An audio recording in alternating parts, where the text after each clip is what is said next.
Bismillahirrahmanirrahim. Assalamualaikum warahmatullahi wabarakatuh. Innal hamdalillah nahmaduhu wa nasta'inuhu wa nastaghfiruh wa na'udzubillahi min shururi anfusina wa min sayyiati a'malina. Man yahdihillahu fala mudhillalah wa may yudlil fala hadiyalah. Asyhadu an la ilaha illallah wa asyhadu anna Muhammadan abduhu wa rasuluh. Pertama-tama marilah kita panjatkan puja dan puji syukur kehadirat Allah Subhanahu wa taala yang telah memberikan kita nikmat, taufik, dan hidayahnya kepada kita semua. Yang kedua, salawat serta salam semoga tetap tercurah kepada junjungan kita Nabi besar Nabi Muhammad SAW yang telah membawa kita dari zaman yang jahiliyah menuju zaman yang terang benderang seperti saat ini. Tak lupa saya ucapkan terima kasih kepada teman-teman semua yang udah meluangkan waktu buat menonton video saya kali ini.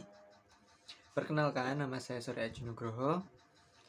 Nomor induk 2021 2068 620832 dari Prodi Pendidikan Agama Islam semester 3 Isimu Pacitan.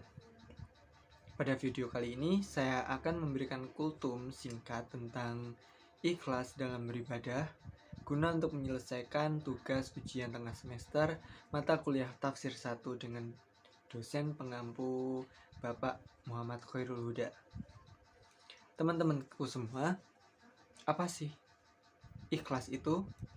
Banyak orang mengatakan bahwa ikhlas adalah melakukan kebaikan tanpa pamrih atau berbuat baik kepada orang lain tanpa mengharapkan imbalan apapun. Ada juga yang mengatakan bahwa ikhlas adalah merelakan apa yang kita berikan kepada orang lain. Kata ikhlas berasal dari bahasa Arab, yaitu kholosa, yang mempunyai pengertian memurnikan niat, mengosongkan sesuatu, dan membersihkannya.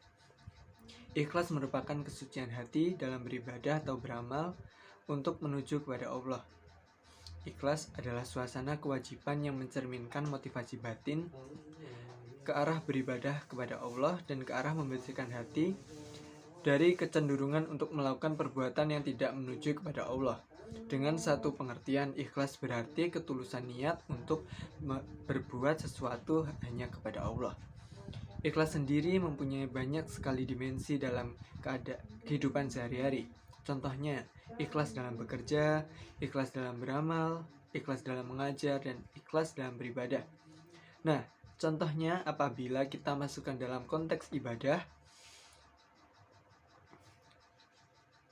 maka ikhlas dalam beribadah karena Allah Subhanahu wa taala, bukan yang lain, bukan karena ingin dipuji, bukan karena ingin dilihat soleh di mata manusia, tapi benar-benar semata-mata hanya kepada Allah. Allah berfirman dalam surat Al-Bayyinah ayat 5, Bismillahirrahmanirrahim, wa ma umiru illa liya'budullaha mulitsina lahuddina hunafa wa yuqimunas sholata wa yutuz zakata wa dzalika dinul qayyimah. Yang artinya, padahal mereka tidak disuruh kecuali supaya menyembah Allah dengan memurnikan ketaatan kepadanya dalam menjalankan agama yang lurus, dan supaya mereka mendirikan sholat dan menunaikan zakat. Yang demikian itulah agama yang lurus. Teman-temanku semua, ayat tersebut menjelaskan kepada kita beberapa hal. Yang pertama, Allah memerintahkan makhluknya untuk beribadah hanya kepadanya. Kedua, ibadah seseorang harus ikhlas. Artinya bersihnya ibadah kita dari hal-hal yang dapat merusaknya, misal riya dan sum'ah.